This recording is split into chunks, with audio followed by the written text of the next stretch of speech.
Welcome to the Maritime Vision podcast. I'm your host, Paul Wioli. In each episode, we bring you exclusive interviews with maritime professionals, industry experts, and students. Our guests come from different backgrounds, including shipping, yachting, offshore, and more. Our goal is to give you all the knowledge you need to succeed in the maritime industry. Hello everyone, welcome back to a new podcast episode. And today we are with Pierre. Pierre is a young LNG shipbroker and analyst working for Clarkson in London. In this interview, I will give you a brief introduction to shipbroking. Pierre will talk about his path, his journey in the shipping and the shipbroking industry. So welcome Pierre, it's a pleasure to having you today. How are you today? Hello, Paul Louis. Thank you so much for having me on this. From what I heard to be the up and coming shipping podcast. So it's a real pleasure, and I'm doing perfectly fine today. How about yourself? Great. Yes, I'm doing the same. The weather is not so good, but I'm doing fine.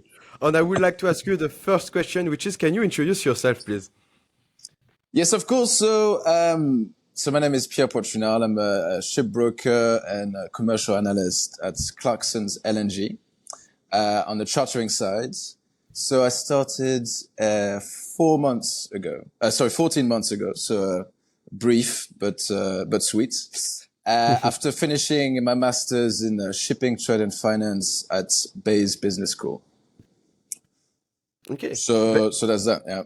Yeah, I know this business school in London. I've talked with many people doing this master, which is a very good master. So it's nice you did this. So many people who listen my podcast did this school. Yeah, shout out to the Bayes alumni. It's you opened the door to me for a lot of the shipping sites. For a little story, like before going to Bayes, I was doing a BA in Arabic and Middle Eastern studies, Wow. completely different. Yeah. And I had limited numerical skills and I knew nothing about shipping, and it really got me up to speed. Why did you choose the shipping industry? So, well, so I finished my BA bang in the middle of COVID, and it was a bit of a rogue BA to choose, right? Arabic and Middle Eastern studies, quite specific. But I was super interested in international relations, but wanted to do business. And I thought the middle ground was the commodity and the shipping side. So when I heard about this shipping industry, which is quite under the radar for most laymen, I thought this was the one, and had a shot at it. wow. And here we are. So here you go. Yeah, okay. For sure. You have a very good position, and it's very interesting, shipbroking. We're going to talk about it anyway. So maybe can you explain what is the role of a shipbroker? What is that? And especially in the charter side, can you talk about it, please, Pierre? Yeah, I mean, that's a good question, because, for example, when you're a ship owner, you look to find employment for your ship at the highest rate, When you're a charterer, you look to move the cargo from A to B at the lowest cost. So you have a mission, a concrete thing to do, something to move. And as a shipbroker, you should have a phone and a computer, and you're sort of thrown in between the two and try to make things happen. So essentially, you're the middleman that takes the start of an idea into an official transaction. Okay. And there's a lot of, work to get there. And so this is done by, negotiations, managing counterparts, market expertise, and also must have been a bit of luck in there as well. Yeah. Wow.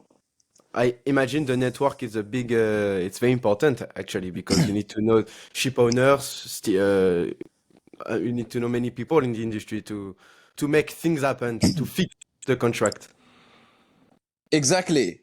And we can talk on this later on, but the network and your relationships and your understanding of each player's needs at a certain time and space is what makes it happen. Is packaging an information to someone to make him understand, and then you can, so build the groundwork for a deal and then make it happen. So indeed, networking in the whole shipping industry as a whole is extremely important. And in the shipbroking side, it's the bread and butter, really. Okay. With what kind of customer are you working on? I mean, is it what kind of ships actually? On what kind of market? Okay. So I specialize in LNG. And yeah, so the LNG market is these very large vessels that carry liquefied natural gas. So it's natural gas compressed to 600th, okay, of itself, and it's at 160 degrees, minus 160 degrees Celsius. It has to be kept that way. So these ships are quite complex, they're very expensive, and yeah, so that's where I work on basically. And I mainly deal with charterers, because in the LNG market, what's interesting is that as a ship owner, because the ships are so expensive to build, they're currently 260 million to build, you will not buy or construct a ship to play on the spot market. It's too dangerous. You know, the bank won't lend you the money for it, you know? So the ship owners have these ships on very long-term charters, 10, 20 years. And then it's the charterers that would then go and re-let the ships out should they have a gap, you know, should the cargo be cancelled, or have the ship open for 2 months, or if, you know, for example, a project is delayed, have the ship open for 1 year. And this is the spot market I deal with, is in between charterers. But what makes it difficult is that, so the disponent ship owner, which is technically a charterer showing a ship, and the charterer itself are playing on the same market, the gas market. So when demand goes up for gas, demand for shipping goes up, you know? And so when, say today, there are a lot of ships on the offer, tomorrow, all the ships on the offer, maybe all the players showing a ship may be on the bid. So it all goes the same direction very quickly. And we see it quite a volatile market that way. And yeah, and also in the LNG, if you want a little story, it's been a bit of a hot commodity lately, as you saw, as after Russia invaded Ukraine, you know, all the pipeline gas flow from Russia into Europe was interrupted. And so Europe had to find gas produced overseas, which need shipping to lift it and carry it into Europe. And you know, that's the big challenge. And that's how we saw rates last winter going through to records numbers, you know, talking about 800,000 a day. So that's the thing about shipping as well, is demand is elastic. It can come at any point, but the supply of ships isn't. It's that gap, you know, because today, if you want to build a ship, say the demand for shipping goes up, you need more ships. If you want to add more ships to the fleet today, the latest or the earliest delivery you can have is in late 2027 or early 2028. So you see that by the time the supply of ships matches the surge in demand, you know, the guys across the ship is like, yeah, well, I need a lot of money to get it out because there's a lot of demand for it. Yeah. So I've been dealing with that, this LNG chartering sector. Okay. Very interesting. Quite specific, actually. On with who are you working? I mean, you mentioned the ship owner, the charter manager. Which stakeholders are you working on? So I deal myself primarily, because I do so short to mid-term, with the charterers, the commercial teams of the charterers. So it can be majors, it can be traders, or just utilities in general. And so that's all I deal with. You know, you could be saying, oh, what about the operational team, etc. I think it's the charterer will liaise with the operational team within its company to see if what they can show, what they want, can actually happen, which most of the time probably won't, with probably 10,000 ifs and buts. Yeah. So let's say, oh yeah, I can show you a ship for 6 months, and you've got the operational team behind saying, okay, making sure you can. But these are the main stakeholder deal with. But if you look at some of my colleagues that look at longer term, they would be speaking with ship owner. And it'd be for long-term charter, 3, 5, 10 years. Okay. So you have the two contracts. You have the voyage charter, the time charter. Are you dealing with all these different contracts? Yeah. So in the LNG market is primarily and only actually time charters. Okay. So that's simple. Okay. So it's only time charters, and it's usually based on a structure on a round trip structure. So let's say you do a voyage between US Gulf to Northwest Europe. You would pay the ship, delivery in US Gulf. So you pay the headline rate to Europe, and then you would pay an equivalent headline rate for the ship to get back to the US Gulf. So a 15-day voyage from US Gulf to Europe would cost you a 30-day voyage, essentially. Oh, but why is it like that? Well, it also depends on the strength of the market. So that structure is what we see most of the time. But say it's a charterer's market. There's ships all around, too many ships to go. The charterer is like, actually, I don't want to pay that structure. I just want to pay the 15 days with no ballast bonus, as we call it. And then if the owner has no other choice, he's going to take it. And on the other end, that's what we saw last winter, when the market is really strong and there's very little ships, but a lot of demand, the disponent owner of the ship can ask for three-way structure. So you do a 15-day voyage, technically on the ship carrying the gas, but you will pay for, say, 45 days at a super high rate environment. Okay.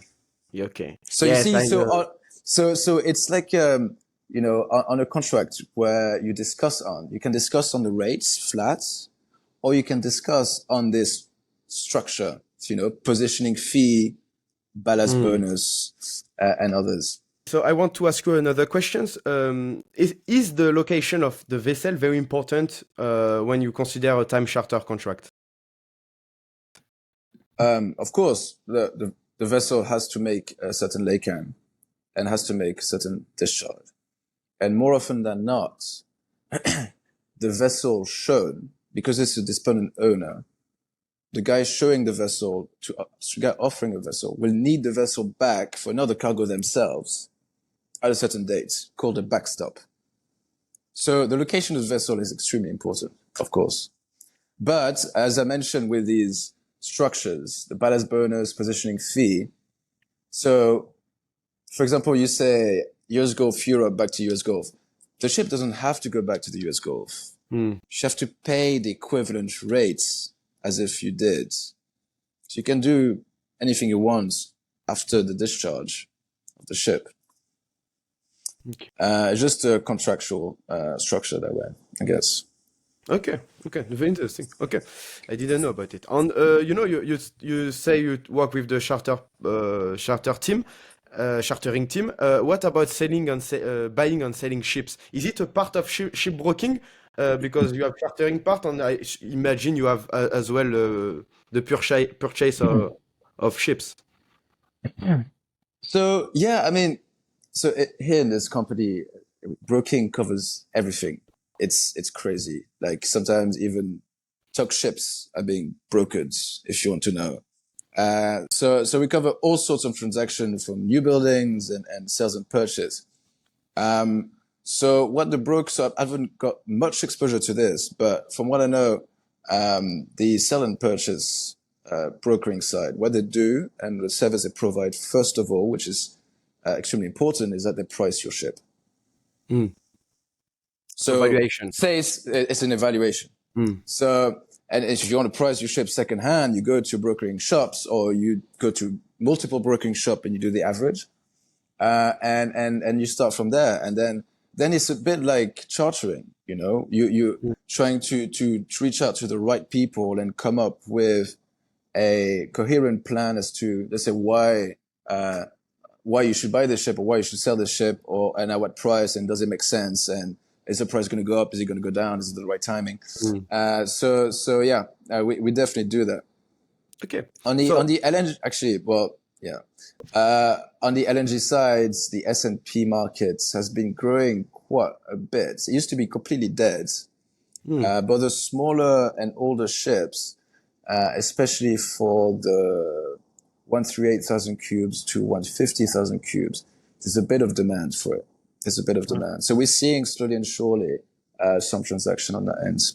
Okay. So S&P on the, because when you start your journey as a shipbroker, do you have to specialize on one kind of practice? It's like S&P or chartering, or you can both are like part of your job.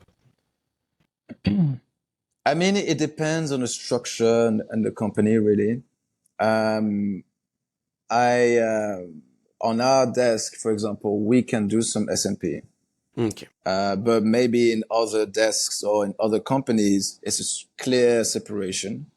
Where you do sometimes you could do chartering short term. This guy does chartering long term. This guy is just S&P, and you really specialize. So you can go into one, specialization in different sector, or two, client base.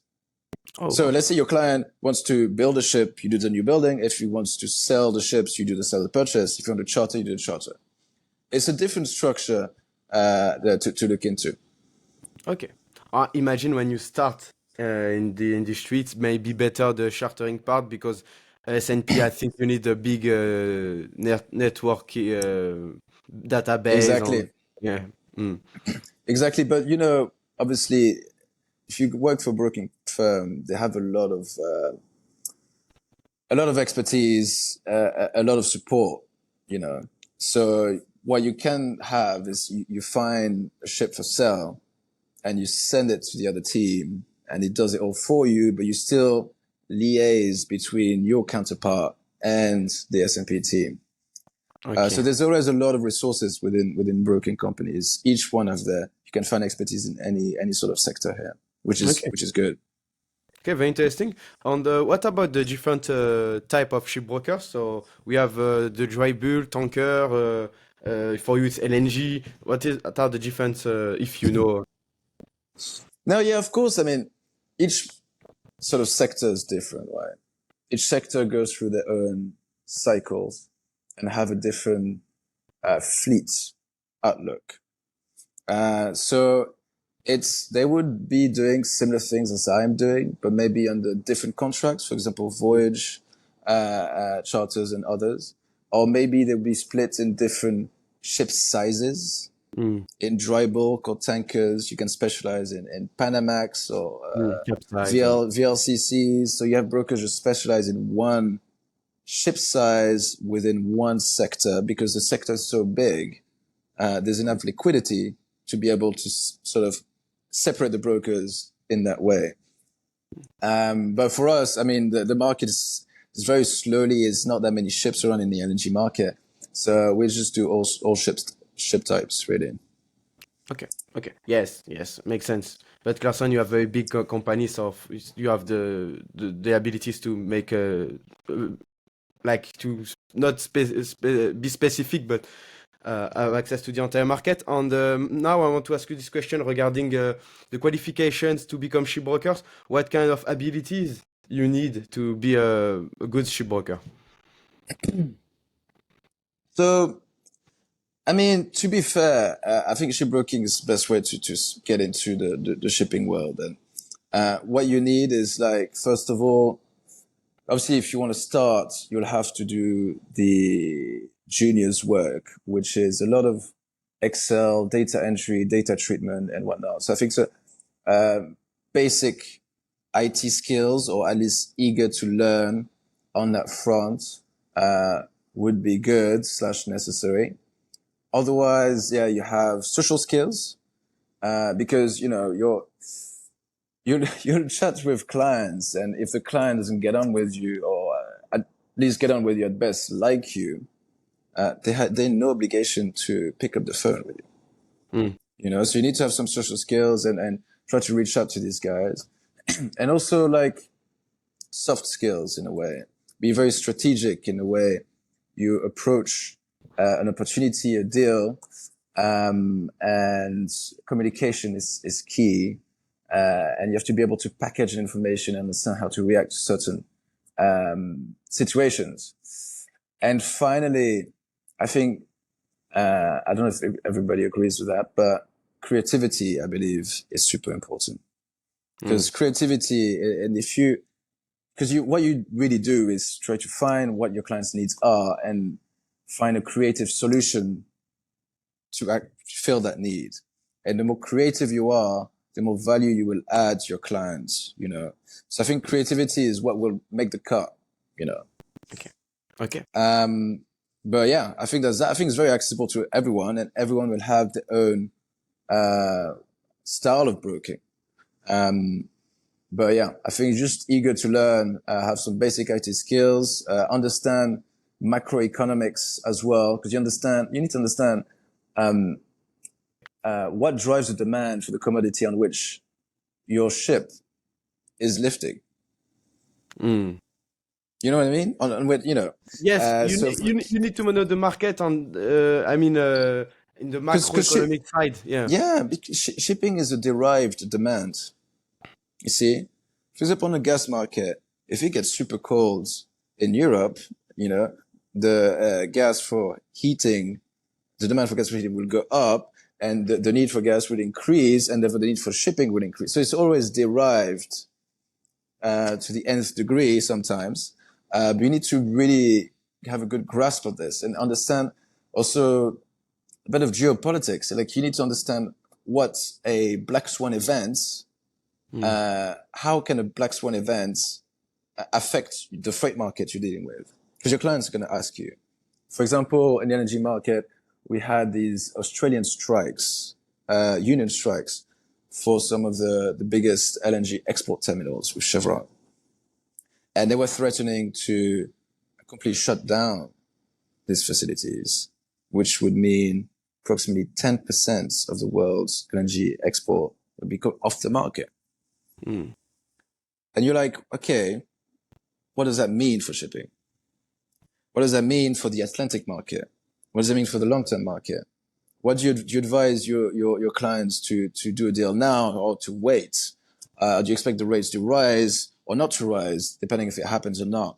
And so, yeah, you need to have some sort of understanding on that front, which would help. So yeah, I think that's that. But I say it's pretty accessible, for sure. Okay, very, very good to know. I want to ask you now, this question is not on the list, but what is the specificity of the LNG market? So for a young shipbroker, say I want to specialize on LNG, what should I know? What should you know if you want to specialize in the LNG market? I think you need to understand the sort of basic macro of the gas market, what drives the gas market. You need to understand the flows of the LNG trade. Where are the sources? Where's the demand? You need to understand the seasonality of it all. For example, most of the demand for gas is in the northern atmosphere. And so usually most winters, the demand for gas goes up in general. And finally, as for all ship type you want to go into, you need to understand the shipping economics. Shipping economics, you have the new building, you have the freight environment, you have the S&P and the demolition. So to understand, for example, what percentage of the current fleet is in the order book? When is it going to come on the market? Is it matched by a certain demand? And if not, do we expect, say, 2027 to be longer on ships, and then 2028 to be shorter on ships, which will drive is basically the main idea that behind the freight environment for that year. So have like a very basic understanding of shipping economics, alongside with the gas economics, and be sociable and have a lot of soft skills and creative, and then you're good to go. I don't know if I've probably said too many Like requirements. There's a lot of ands and ifs and like a recipe you want to cook, so you had this ingredient. yeah. Nice. No, but Okay, now all you. of this, look, all of this is learned on the job. You know, it's just one of those things. You can have a basic idea, but you really get the hang of it on the job at the desk. On So the either field. way, if you're keen to learn, if you're interested, you'll get there. Okay. Okay. Interesting. What looks your day? Day in the day in the life of Pierre. What is it? Well, I'll tell you, one of the perks of this job is that every day can be very, very different. But to get your idea, when you start in the morning, you have a team in Singapore. They would gather a lot of information on the market, and you're supposed to treat that information, digest it, do some data input treatment on Excel, and try to wrap your heads of what's happened overnight in the market. And then, yeah, I personally still have to do quite a lot of Excel work with updating list of ships, updating rates assessments, analysis on, let's say, the floating plays or the east-west arbitrage. These are all things that are drivers of the market that we track in order to understand where the market could be. Are the ships going to go to Europe? Are they going to go to Asia? Or are the ships going to come to Europe, float for a month, and then discharge it? All based on the forward curve of the gas price. So these are all things that I would be dealing with in the morning. And then I'd be getting on the phone and discussing with my clients where they see the market, discussing of deals that have happened in the market and their needs. And more often than not, you have a deal cooking or a couple of deals ongoing discussions. You need to update and see where it's going, draft some terms and whatnot. So this is usually the day in the life, as they say. But another thing I want to mention is like gathering information, which is extremely important. It's a market where if X does a deal with Y, it's not going to tell anyone. You know, it's not publicized. It's not published. Sorry. So as a broker, you're supposed to know more than your client. You're supposed to really have a feel of where the market is going, of what's going on. So you're supposed to know how much can I get a ship for 1 year, for 6 months, in 2 months' time for spot, etc. So you need to get this information where people see the market, how much people are ready to pay, how much are people ready to offer. And to get this information is not easy because people are not going to tell you. Okay. You know, and so you need to find a way. You have rumors of someone looking for ship. You have rumors this one is ready to pay this much. You have rumors that this guy did a deal at this much. And it's by gathering this information where you can really create value to your clients. Because why does a client need a broker to do a deal That's the with add this value guy? of the job. So, for example, like, okay, I need a ship in October. Okay, I've got this guy showing me a ship. Questions you ask yourself. Why is this guy showing me a ship? Is he desperate? Does he have other options? What are the other options? If so, are ready to pay? You know, is this guy firm? Does he want to drag on this deal with me? Or does he want to use my number to leverage himself with another counterpart? You know, you've got between each offer and bid, there's a whole story behind that. When you get the whole picture, you can really add some value. You can see how far down you can drag this guy, or you can see if he's super desperate, or you can see what other options are out there, or you can see if the market is falling. So if you wait a week, maybe I'll get a better rate. So I think this is really where the broker adds value, and this is done via the information we extract from the market. Okay. Very interesting. It's like real estate agent. I mean, all intermediate jobs, you need to add value because, yeah, that's Exactly, because yeah. we you know, these guys don't need to call us up technically. Yeah, that's true. That's true. But yeah, that's thanks to the add value you bring. On how are you? I don't know if because this question depend of each people, but when you need to find new customer, I mean cold customer, people you don't know, is it like a easy process, or you can use the company brand, or it works? Well, so you see, for example, when you start, so I'll just put it that way. In my market, it's a very small market. Everybody knows each other. It's almost Oh. like a little sect. Mm.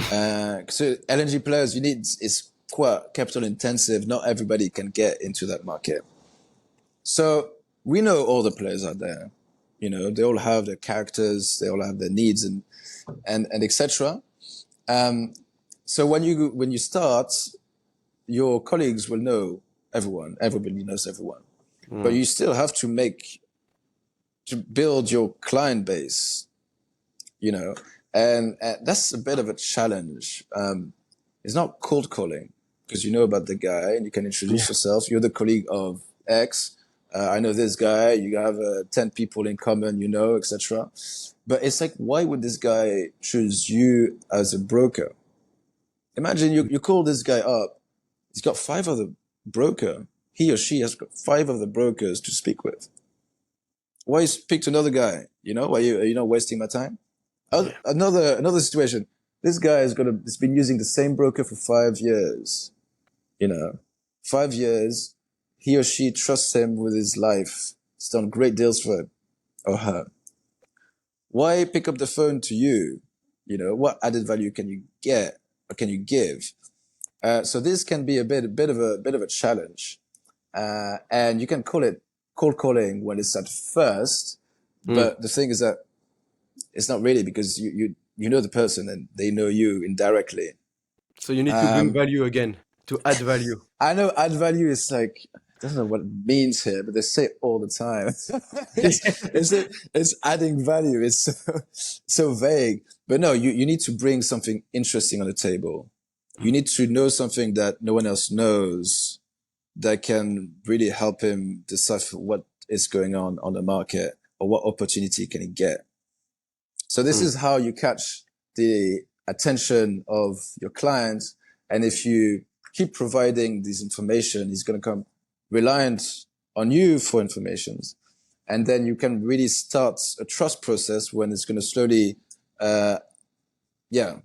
give you business in the sense of like, try to find me a ship, or I've got this requirement, and I give it to you, you sort it out. So it's quite a long process, and it's not, there's no straight answers to how you do it.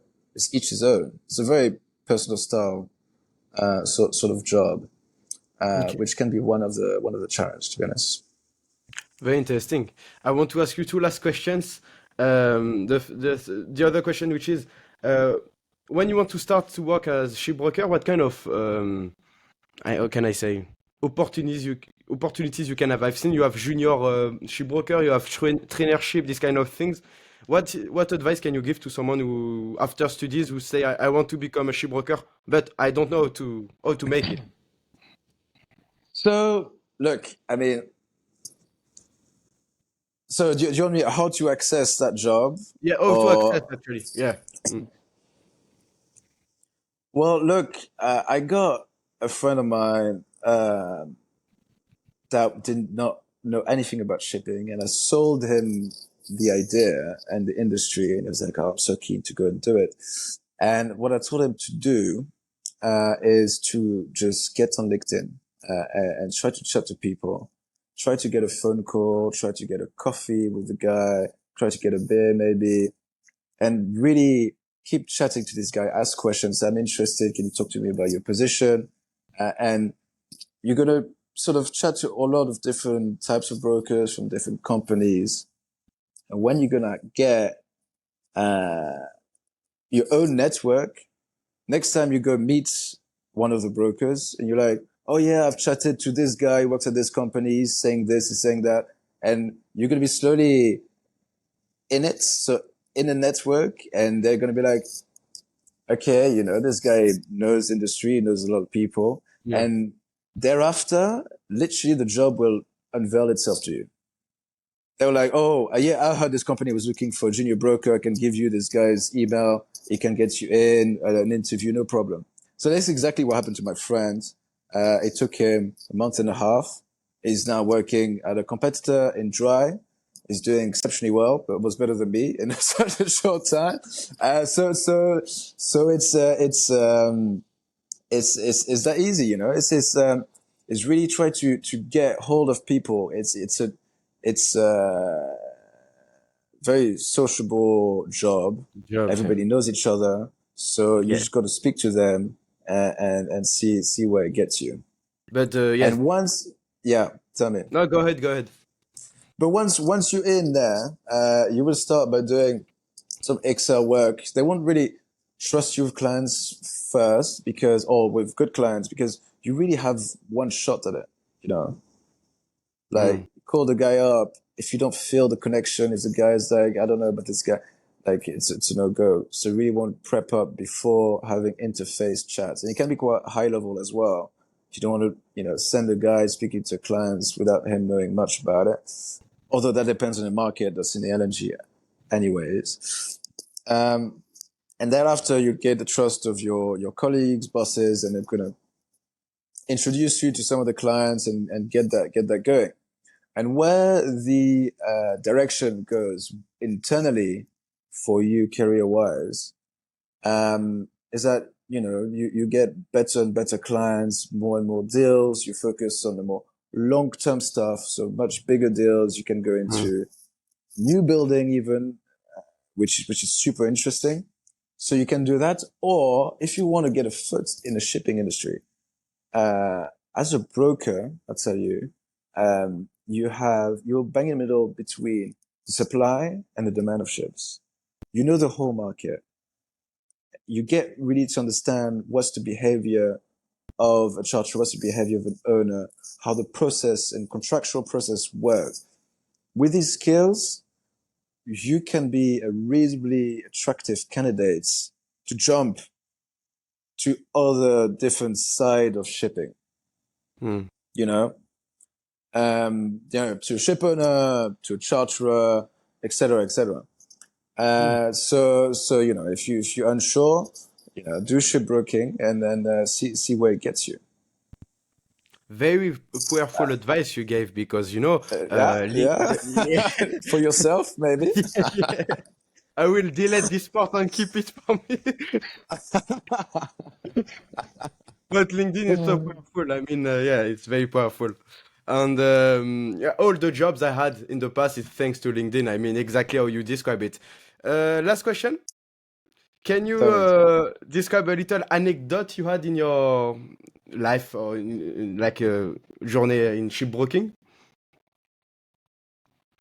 Well, I wouldn't say a little anecdote, but what I've found crazy is that the real idea of the community. You know, you have each Christmas, you have lunches. Each broker house organizes lunch. And each summer, you have a summer party. Each year, you have, I'm talking about the LNG market here, you have a conference called Gastech. Mm. And so you meet all the market players, all of them, you know, 6 or 7 times a year, all together. And you go out, you have meetings, or you go out for dinner, you can go out to parties together. And sometimes you can make quite good friends with your clients at all. Mm.